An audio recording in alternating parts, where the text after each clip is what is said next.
जय जय श्री राधे। जय माता दी। प्रिय भक्तिजनों, आपका अपने चैनल आजीवन आध्यात्मिक भक्ति पर हार्दिक स्वागत है। भगवान श्री कृष्ण के परम भक्त कुंभन दास जी ब्रज में रहते थे। उनके पास भगवान श्री कृष्ण का बांसुरी बजाते हुए एक विग्रह था। वह भगवान श्री कृष्ण की भक्ति में लीन रहते और भगवान श्री कृष्ण की भक्ति में कोई व्यवधान न आ जाए, इसलिए नगर से बाहर नहीं जाते थे।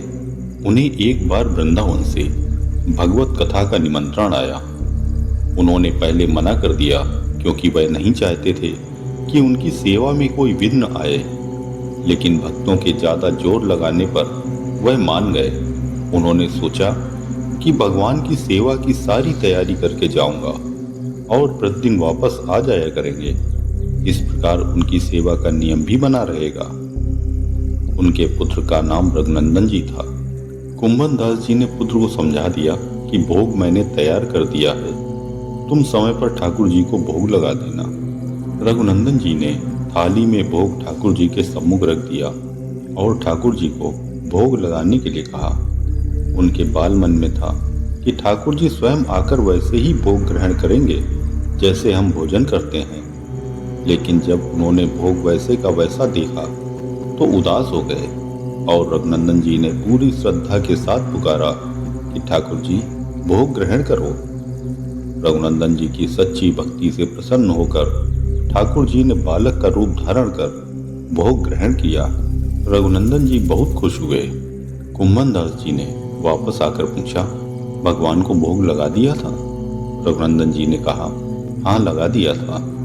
कुंभन दास जी ने जब प्रसाद मांगा तो रघुनंदन जी कहने लगे कि ठाकुर जी ने सारा भोजन ग्रहण कर लिया। कुंभन दास जी ने सोचा पुत्र को भूख लगी होगी, इसलिए उसने सारा भोग खा लिया होगा। अब यह हर रोज का नियम बन गया। कुंभन दास जी भोग की थाली बनाते और पुत्र से कहते कि भोग लगा देना। जब भी वह पुत्र से प्रसाद मांगते तो वह हर रोज एक ही बात कहता कि ठाकुर जी ने सारा भोजन ग्रहण कर लिया। कुंभन दास जी सोचने लगे, उनका पुत्र हर रोज एक ही बात क्यों बोलता है? ठाकुर जी ने सारा भोजन ग्रहण कर लिया। अगर वह झूठ बोल रहा है तो इसके पीछे क्या कारण हो सकता है? एक दिन उन्होंने भोग तैयार करके रघुनंदन जी से कहा कि भोग लगा दो। वह स्वयं छिपकर देखने लगे कि रघुनंदन जी ने भगवान को भोग लगाने के लिए कहा और भगवान बाल रूप धारण करके आ गए। यह देखकर कुंभन दास जी जैसे ही विनती करने के लिए भागे, ठाकुर जी उसी समय जड़ हो गए। जिस समय ठाकुर जी जड़ हुए उस समय उनके एक हाथ में लड्डू और दूसरे हाथ का लड्डू उनके मुख में जाने को था। तब से ही ठाकुर जी के इस स्वरूप की पूजा की जाती है। लड्डू गोपाल की सेवा वैसे ही की जाती है जैसे माँ बच्चे की सुबह से लेकर रात तक करती है।